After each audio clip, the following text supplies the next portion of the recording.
México cuenta con reservas para hacer frente al entorno económico internacional, asegura el titular de Banjico. Nos da un arsenal, por decirlo así, de cerca de 270,000 millones de dólares para enfrentar cualquier contingencia que se pueda presentar ahora. Diputados aprueban ley de armas. Roberto Campa rinde protesta como subsecretario de Derechos Humanos de la CEGOP. Comprometo frente a usted, señor secretario, a hacer mi mejor esfuerzo, articulando con todos los actores involucrados, los gubernamentales y los no gubernamentales. Pedirán otra revisión al caso de los mexicanos condenados a muerte en Malasia. Unión Europea acuerda triplicar recursos para el rescate de inmigrantes en el mar Mediterráneo. Senado de Estados Unidos ratifica a nueva secretaria de Justicia. Comenzamos con el análisis. ¿Qué tal? Muy buenos días, bienvenidos al primer café este viernes. Raimundo, ¿cómo estás? ¿Qué tal? ¿Cómo estás? Me da mucho gusto. ¿Cómo están esta mañana? Estamos, bueno, pues llegamos a viernes. ¿verdad? Oye, no sé si vieron ayer al presidente Obama cuando sale a dar este mensaje a la nación después de que se supo que en una operación de rescate de 2 rehenes en Afganistán, un estadounidense y un italiano, pues el dron, una nave no tripulada, artillada, pues disparó contra la posición y mató también a los 2 rehenes. Al estadounidense y al italiano. El presidente Obama dijo, pues, asumo la total responsabilidad. Dice, como presidente de Estados Unidos asumo la total responsabilidad, como padre de familia. No me imagino el dolor que deben estar pasando estas 2 familias. A donde voy con esto es la manera como lo procesa una sociedad madura, la culpabilidad y la responsabilidad. Sí, pero también cómo la procesa una sociedad. O sea, primero, en términos institucionales, de ética institucional, asume completamente la responsabilidad, entendiendo de que no es su culpa.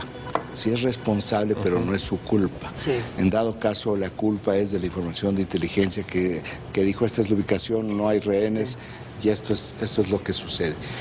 Y ahí hay una carga política, hay una crítica, y ya. Pero habrá consecuencias. Fue dura la conferencia de prensa. Fue muy dura, pero esa es la parte como opera una sociedad madura. Una sociedad madura no simplemente dispara cualquier tipo de cosas y desvía con frases y lugares comunes, desvía la atención. Aquí el tema está muy bien enfocado. Y de frente. Sí hay una responsabilidad, habrá consecuencias y nada más.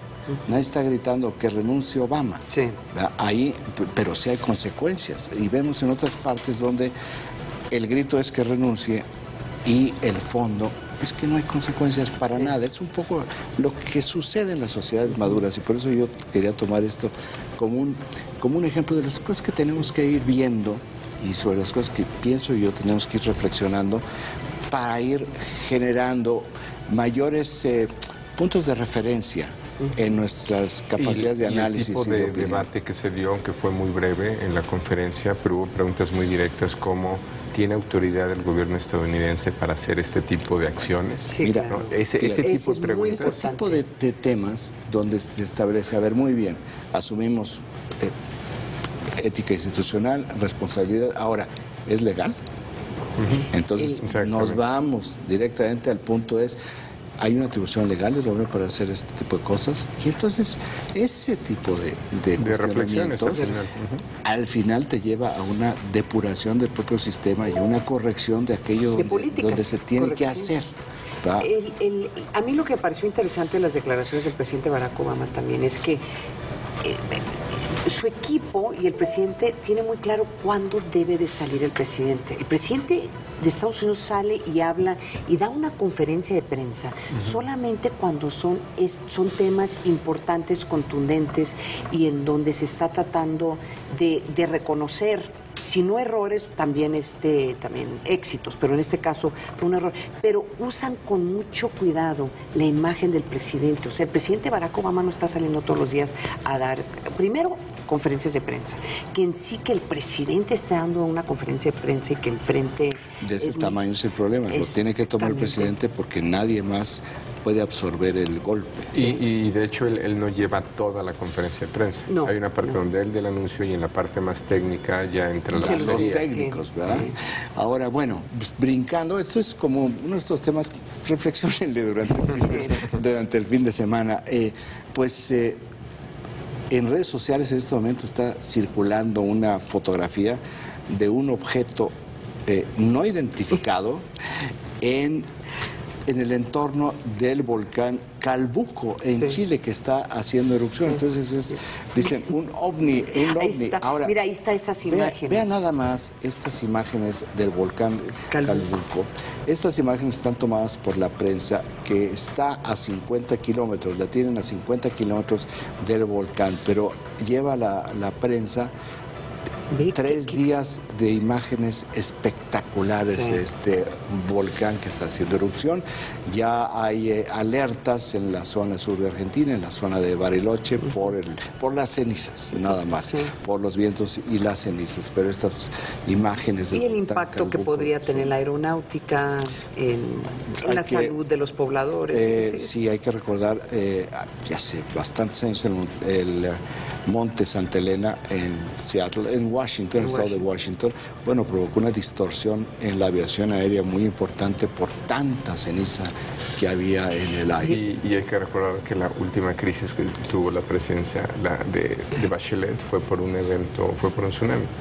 Un desastre natural. Por un desastre natural. O sea, esto lleva eventualmente a crisis políticas. Aquí estamos viendo cómo están, porque sí están evacuando, unas imágenes de cómo están evacuando 70,000 personas están siendo evacuadas, bueno, ya fueron evacuadas en esto, pero siempre hay los errores, líderes puede haber errores. salen mal librados.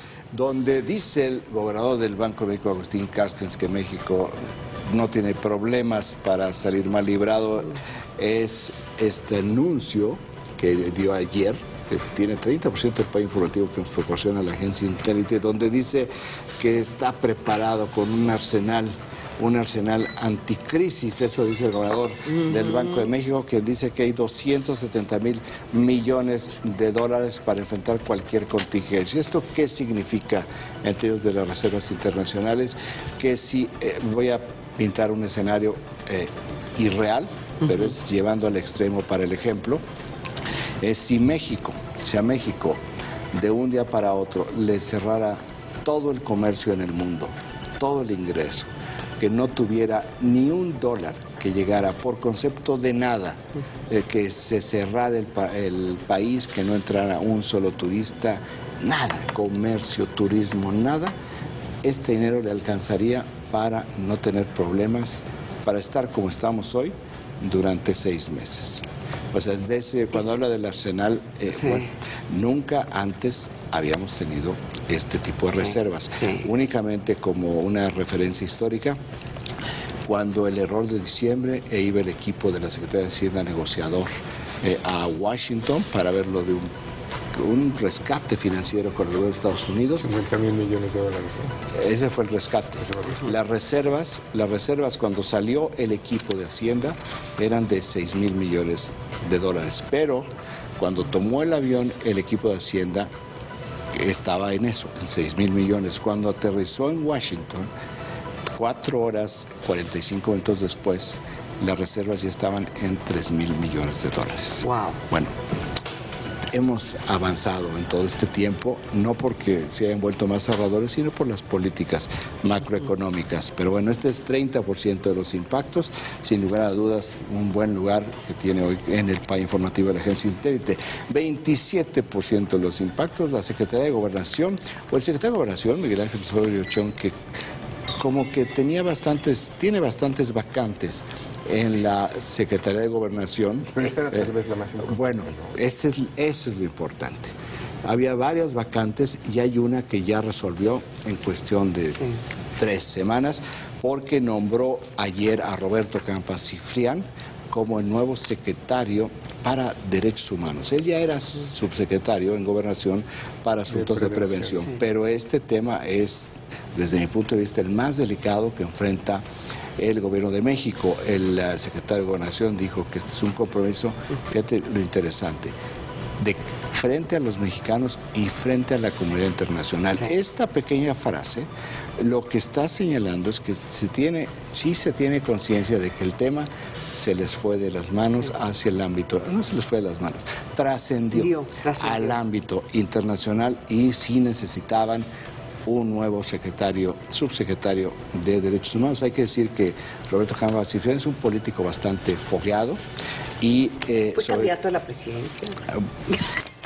Yo creo que eso no quiere recordarlo él por Nueva Alianza. ¿Por Nueva Alianza? Pero vamos, él, dicen los cínicos, es que después de la anterior subsecretaria Lea Limón, cualquiera va a ser bueno. Bueno, aquí, para este tipo de trabajo se requiere muchísima mano derecha, porque es un tema de tanta sensibilidad y tan complejo. El mismo día la noticia que la noticia del Alto Comisionado de Naciones Unidas para Derechos Humanos confirma su visita a México. Sí, tenían que tener a alguien en ese puesto. También yo creo que hay que también reconocerle que como subsecretario de Prevención, que era donde estaba antes, pues recortaron un porcentaje altísimo de esos programas. Fue el primero el que sacó la cabeza y dijo, a ver, a mí me están recortando 26% de mi programa, que era supuestamente que era una prioridad, pero fue el único funcionario que de una forma u otra se quejó de los recortes. No me pidan resultados del 100% si me están quitando 30% Sobre todo de recursos. Cuando son resultados que presentas a tan largo plazo y requiere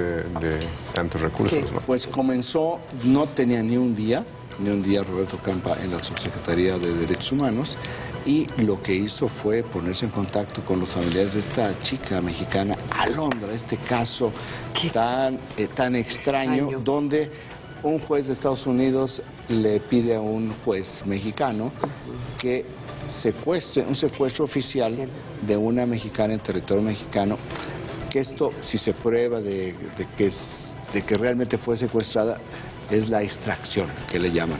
Y la jueza mexicana autoriza. Pues resulta que la persona que pidió el juez y que autorizó la jueza mexicana, pues no era la persona que fue... No era la niña que andaban buscando en Estados Unidos, sino era legítimamente la hija de sus padres mexicanos, nacida en México. Bueno, pues... ¿Han visto las entrevistas de esta niña?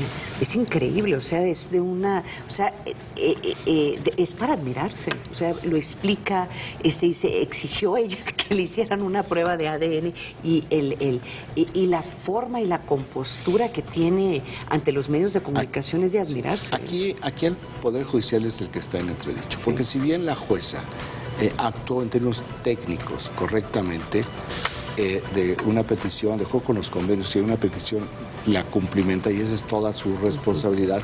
Aquí es un asunto también de los criterios, porque no le aceptó a los padres toda la documentación que tenía para probar que era su hija. Entonces simplemente soslayó, omitió, se le hizo sencillo y la mandó a Estados Unidos.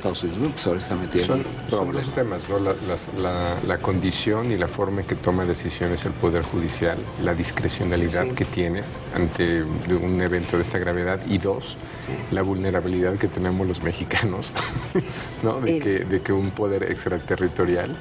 Mira, pero eso también sucede en Estados Unidos. Yo conozco casos de niños colombianos y algunos mexicanos en donde exactamente el FBI fue y agarraron y tomaron de la escuela a estos niños. O sea, el tema aquí... Pero estoy seguro que se encargan de tener más evidencia de lo que está pasando. Fue bastante... yo creo que había más pruebas, o sea, había más seguridad. A mí lo que me preocupa es Olvidémonos de Estados Unidos y el FBI, tenemos el problema en México y está siendo debatido. Yo creo que sí, pero esto que acabas de decir, un juez decidió no admitir más pruebas. Él decidió. ¿No? Por eso es un asunto de criterio. Así es. O sea, sí, técnicamente hizo lo correcto, un problema de criterio. Y bueno, la tiene metida en un problema, yo creo que todo el Poder Judicial. Porque viene el ojo y dice, bueno, así es como ustedes actúan. Esta es la justicia que ustedes están administrando y procurando. Bueno, o sea, brinquemos Siguiente tema, el PAI informativo de la agencia, que nos proporciona la agencia Intel, con 24% de los impactos, pues es el reporte del INEGI y el indicador global de la actividad económica, que está dividido en dos puntos. Por un lado, se reporta una baja de la inflación en la primera quincena de abril de 0.24%, que es la tasa más baja desde 1988.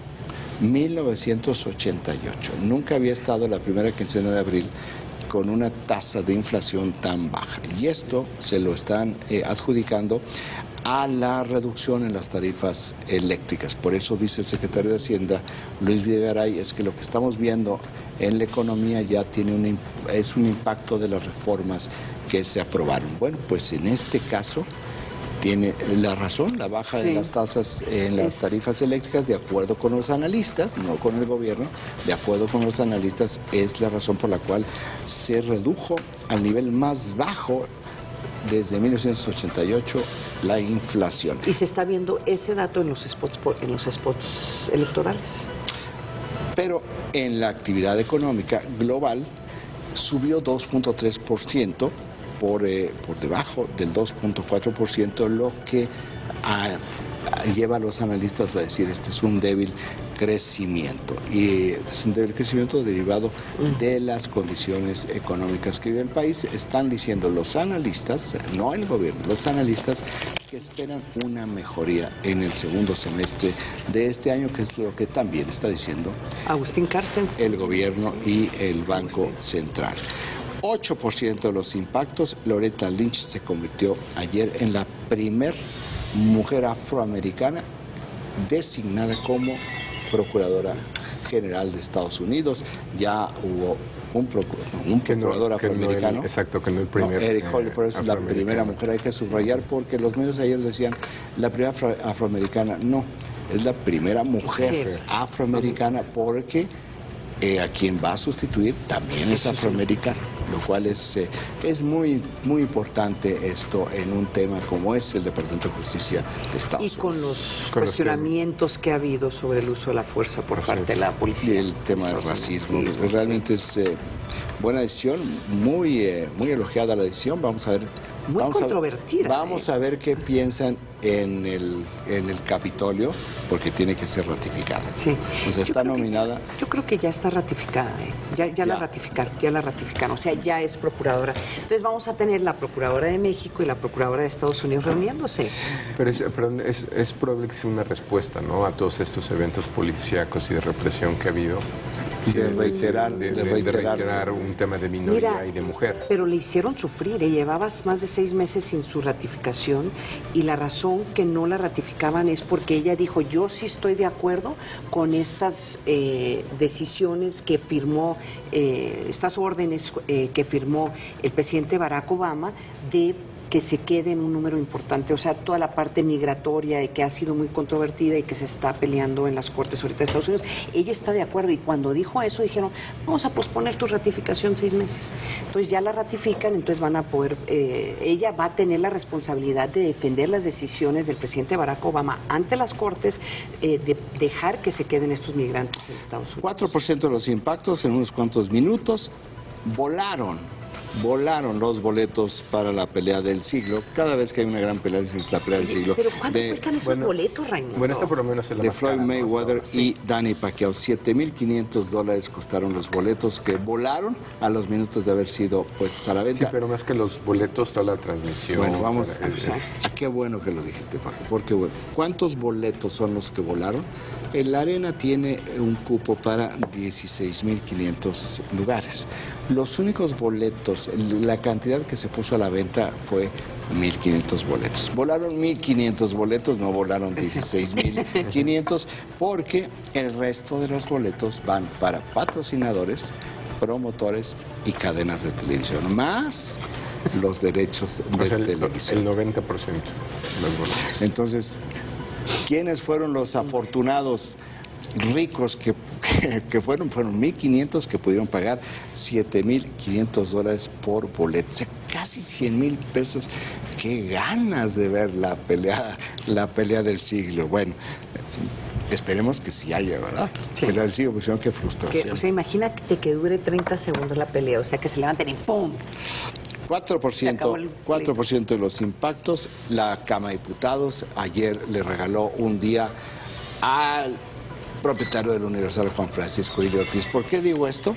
Sí. Porque ayer se aprobó el Día de la Oratoria, que fue una propuesta, pues, que hizo hace 2 semanas Juan Francisco Illia Ortiz a la Cámara de Diputados y caminó, pero a una velocidad de Usain Bolt en los Juegos Olímpicos, 9.9 segundos a los 100 metros y pasó sin ningún problema. Por eso digo, este es una ley, este es un día, es un homenaje que responde a una petición de Juan Francisco Illia Ortiz, por eso digo el día de Juan Francisco Illia Ortiz. Sin embargo,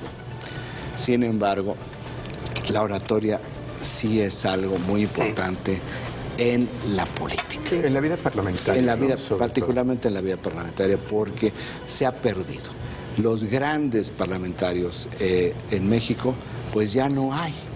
Ya prácticamente no hay. Que sepan defender públicamente sus posiciones. Con una elocuencia y con grandes recursos dialécticos. Realmente hay muy pocos hoy en día que se suben a la tribuna y persuaden a través del argumento. Lo que hemos visto en las tribunas son insultos y cosas verdaderamente ordinarias por corrientes carentes de toda lucidez, por supuesto, y ausente la racionalidad de los recursos dialécticos. Por eso, si bien pues es el día de Juan Francisco Illia Ortiz, no va a mejorar la oratoria, pero cuando menos le recordará cada año a la gente que hay algo que se ha utilizado y que tuvo una gran tradición en México, perdido, que ayuda mucho al debate parlamentario. O que hay una cualidad que se premia a favor de la argumentación, ¿no? Es decir, que es de lo que se trata el Congreso. Exactamente. Defiende tu posición, ¿no? Ábrela, explícala, déjame te rebato, ¿no?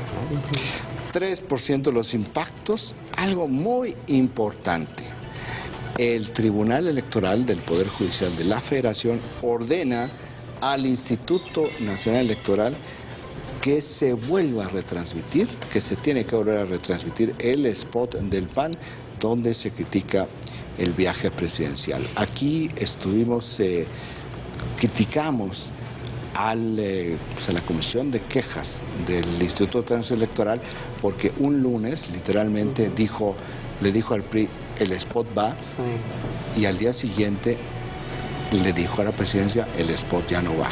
Entonces esta terrible esquizofrenia entre el día y la noche que hizo en la Comisión de Quejas, pues el Tribunal Electoral los castigó. O sea, no pueden tomar decisiones absolutamente subjetivas y tan carente precisamente de un sustento. De un respaldo, Entonces no era posible que uno dijeran que sí y al día siguiente lo mismo dijeran que no. Bueno, el Tribunal Electoral dijo, ¿saben qué? Están mal en su segunda decisión. Estuvieron bien en su primer fallo y luego, como ratonas, porque son mujeres, 2-1 fue la votación, pues castiga el Tribunal Electoral, dice, regresa el spot.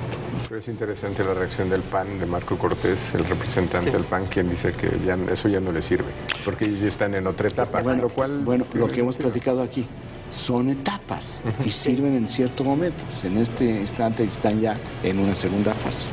Con eso nos vamos a un corte, vamos a practicar nuestras técnicas de oratoria aquí en el corte, no se vaya.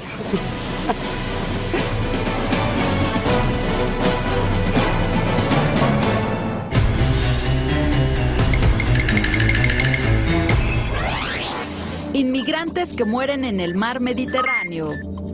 Más de 1.750 personas han perdido la vida en esta zona en lo que va del año. Cifra 30 veces superior a la registrada en el mismo periodo de 2014. El dato útil para comentar en el café.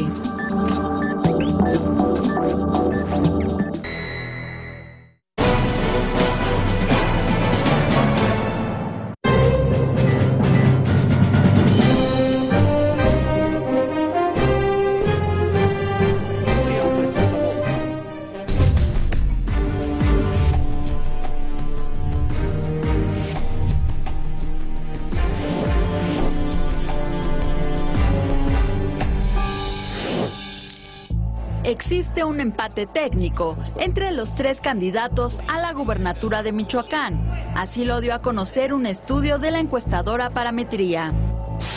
Silvano Aureoles, aspirante de la coalición conformada por el PRD, PT, Nueva Alianza y Encuentro Social, registra el 33% de las preferencias.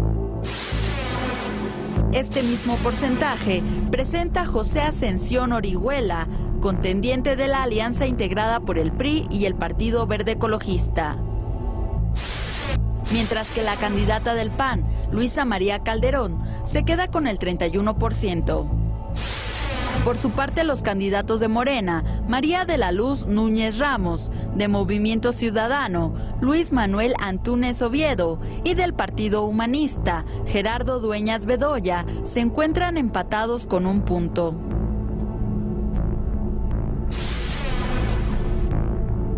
La encuesta refiere que aunque Aureoles y Orihuela tienen el mismo porcentaje de las preferencias, el aspirante del PRI es el menos conocido, por lo que podría crecer más.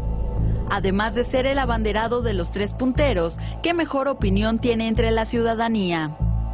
En este sentido, la candidata del PAN, Luisa María Calderón, es la más conocida en la entidad con el 78%.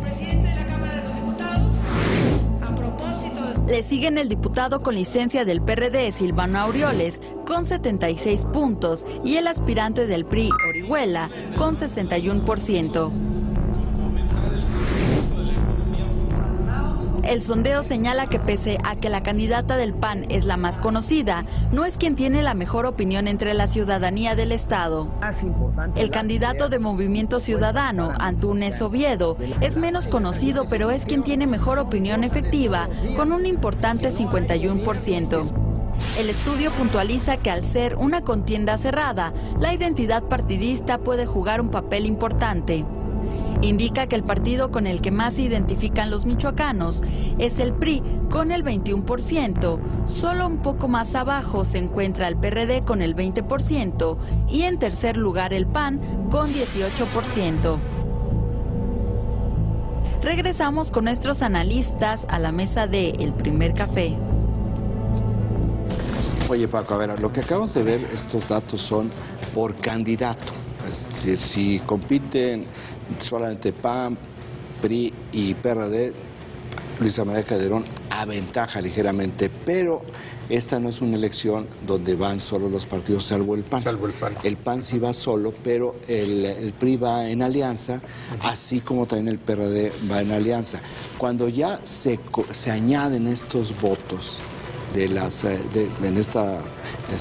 esta fotografía, ¿cómo queda el resultado? Sí, eso que dices es interesante porque no está pasando nada más en Michoacán. De hecho, está representando la diferencia para algunas elecciones el tema de las alianzas, porque puede que no le den muchos puntos. El Verde, suponte que dé 4 puntos, que es lo que da aquí. En Michoacán. O sea, el Partido Verde le da 4 puntos al PRI. Sí, si tú pones PRI-PAN, PRI tiene 29 y PAN tiene 31. Como bien señalas, el PAN estaría, Luisa María Calderón con el PAN estaría arriba, tanto de PRI como de PRD, pero ya con la alianza del Verde, ¿no? Para el PRI, y con la alianza del PT y del PES con el PRD, eso ya te sube a ambos partidos y te los lleva por arriba de Luisa María Calderón. O sea, en la alianza, que tú dices 4 puntos, quedarían los dos. Así es. A 1 punto arriba de Luisa María Calderón. De hecho, sería para el PRI puntos. Es nada más el ecologista, pero con el PRD está el PT, está Nueva Alianza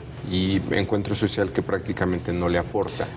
Pero Silvano tiene 4 partidos. Es un efecto casi como de boleta. Si ustedes ven la boleta, van a ver 10 casillas y Luisa María Calderón va en una. Entonces, probabilísticamente. Casi, ¿no? Y Chon Orihuela está en 2 y Silvano Aureoles está en 4.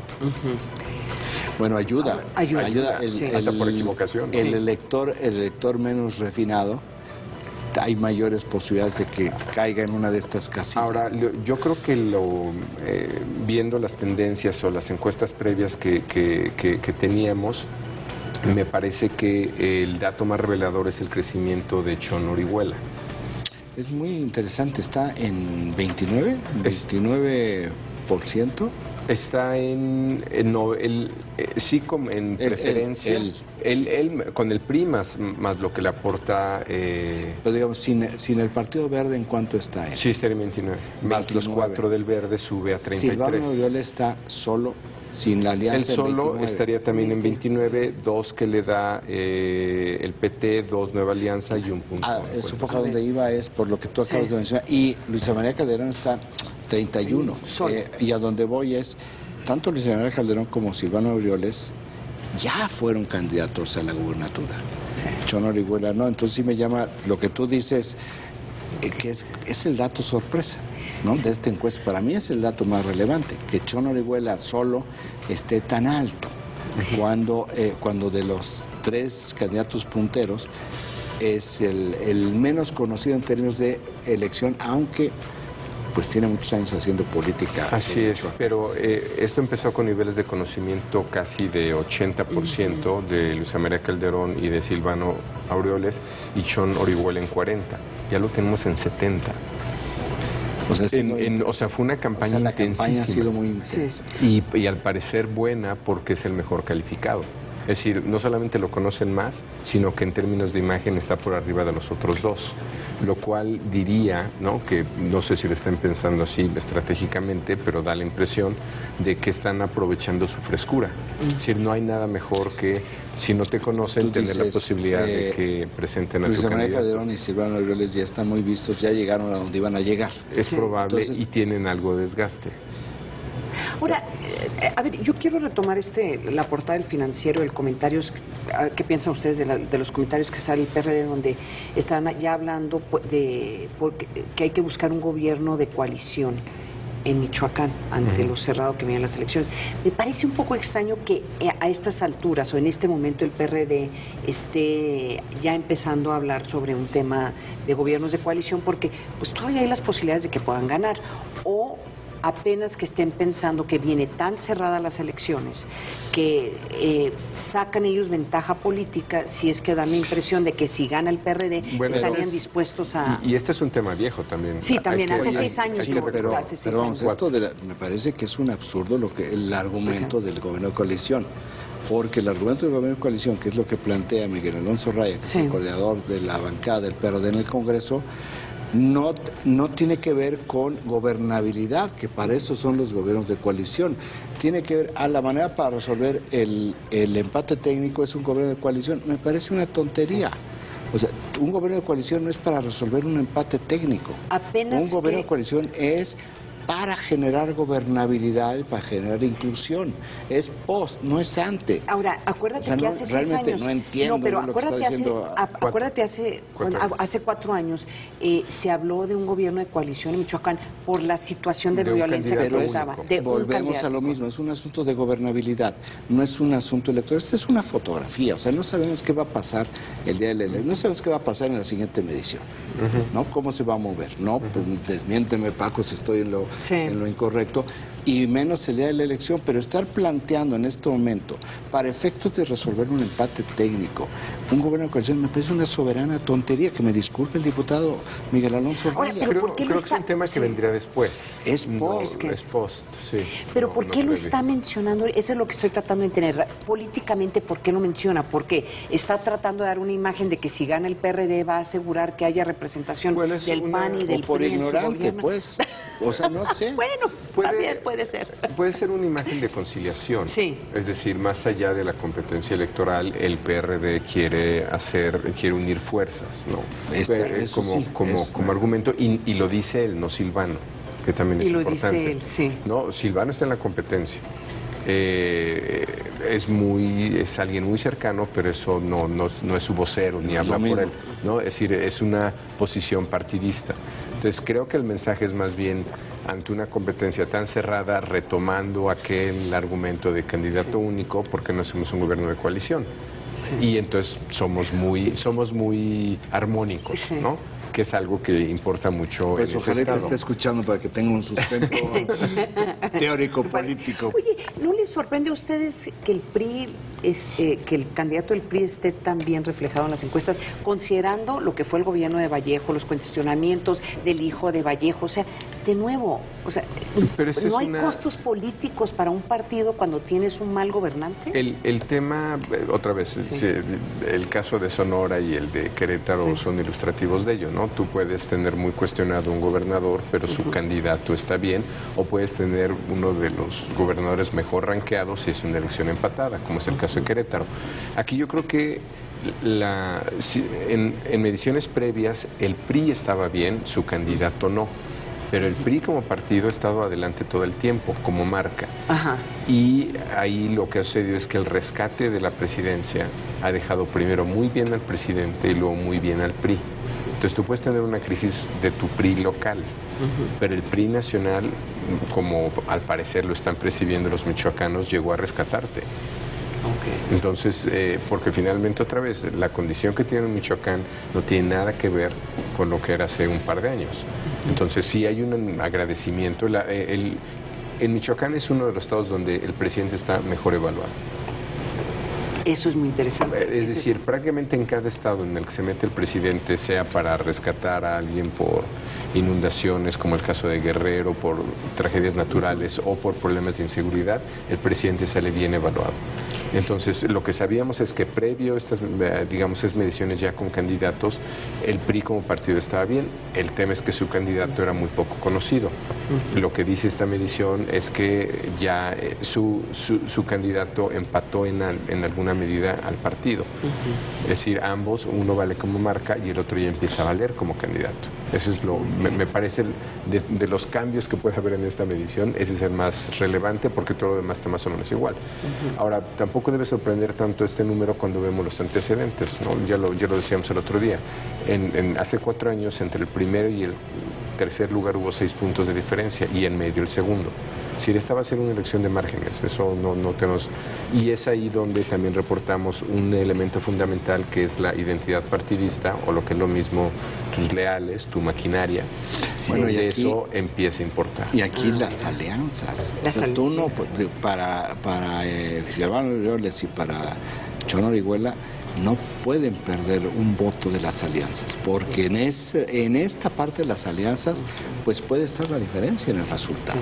Y el PAN tiene que asegurar que todos los panistas del Estado salgan a votar. Antes de que nos vayamos ahorita al corte, se está reportando en este momento que algo muy importante en términos de negocio, Comcast dice que no va a seguir con el intento de compra de Time Warner. ¿Por qué es importante? Porque los dos se encuentran entre los 7 grandes conglomerados de comunicación y telecomunicaciones en el mundo. Esta operación, si se hubiera concretado, le iba a dar a Comcast el control de 70% de todo el Internet y todo lo que vaya por Internet en Estados Unidos. Por eso la Comisión Federal de Competencia de Estados Unidos tuvo objeciones y Comcast dice demasiado grande el pleito con ¿No les gustan los monopolios en Estados Unidos? No, bueno, nada más llevan como 130 años combatiéndolos. Nos vamos a un corte, no se vaya. Si esa es una...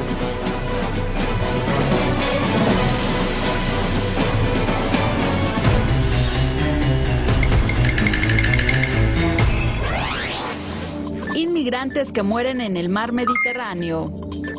2.500 niños podrían morir este año. Los inmigrantes pagan entre 8 y 10,000 dólares para llegar a alguna ciudad europea. El dato útil para comentar en el café.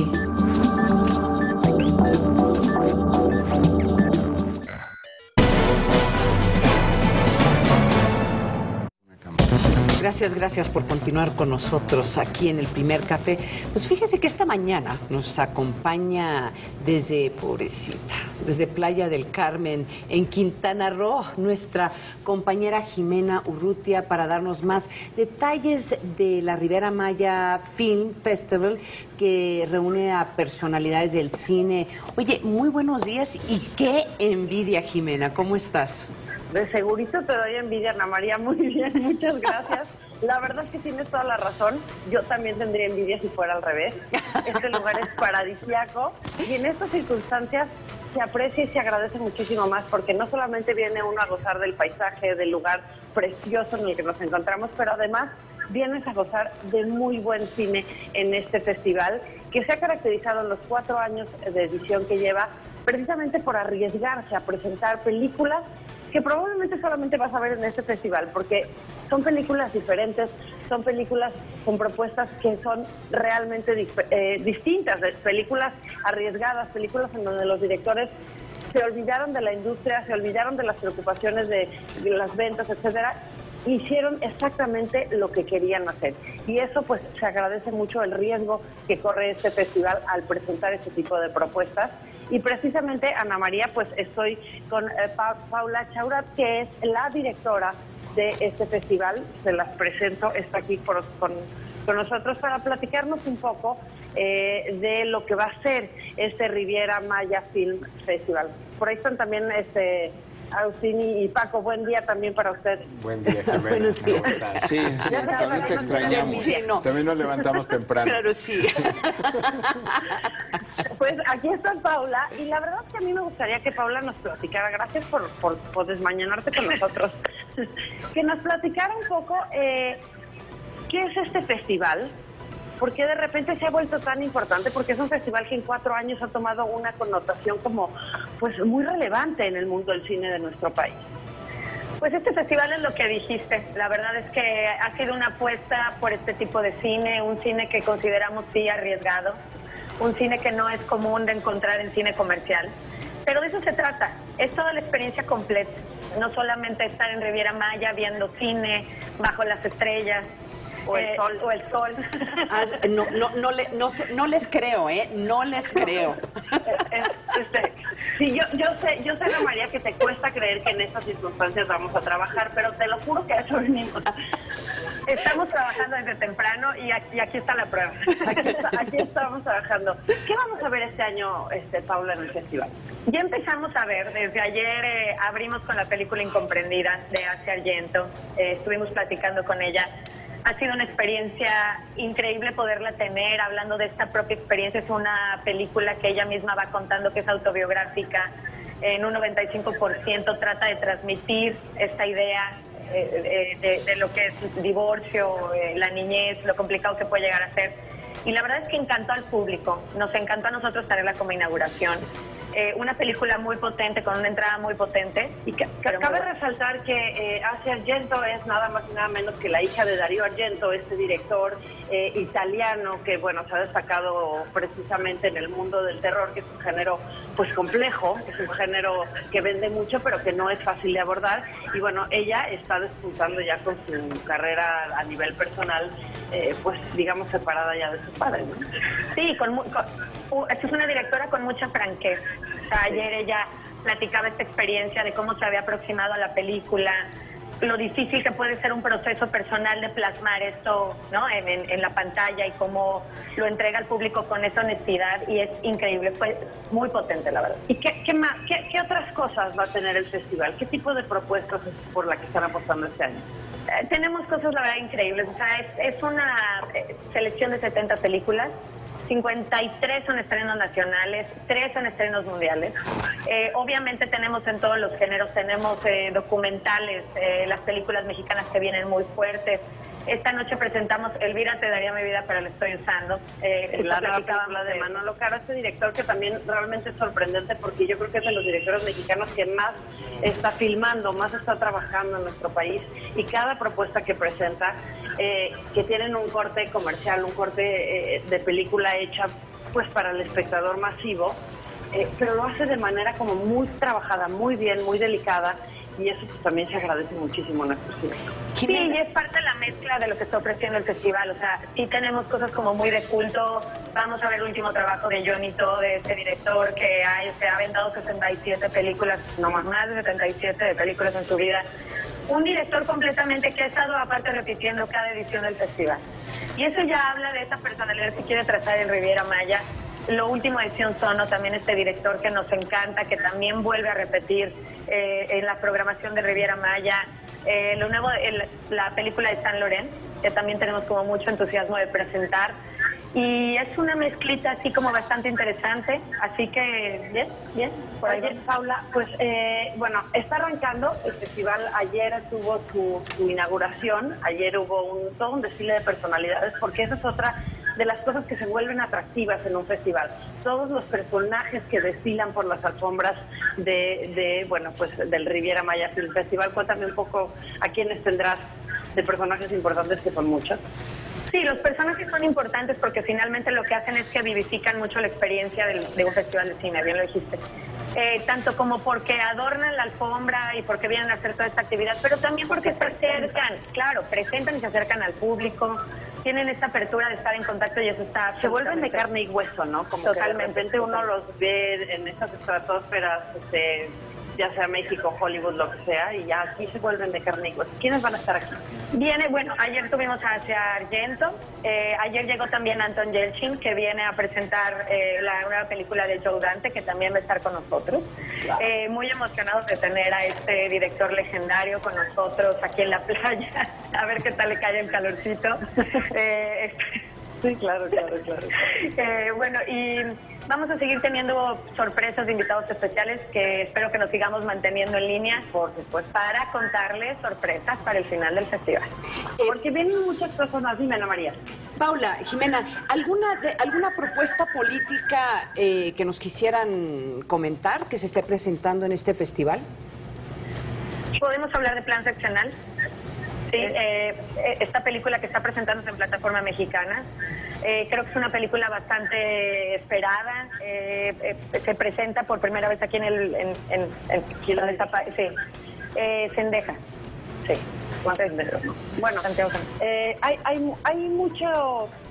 El cine político, Ana María, en este momento es como es la cereza del pastel en el cine mexicano, porque realmente pues la situación social del país invita inevitablemente al cineasta a llevar este tipo de situaciones al cine, porque al final, pues, como siempre se dice, ¿no? El cine es un reflejo de la sociedad que lo filma, así que generalmente hay mucho ese tipo de propuestas, y sí hay muchas propuestas muy diferentes y muy duras, digamos, de lo que veremos de plataforma mexicana específicamente.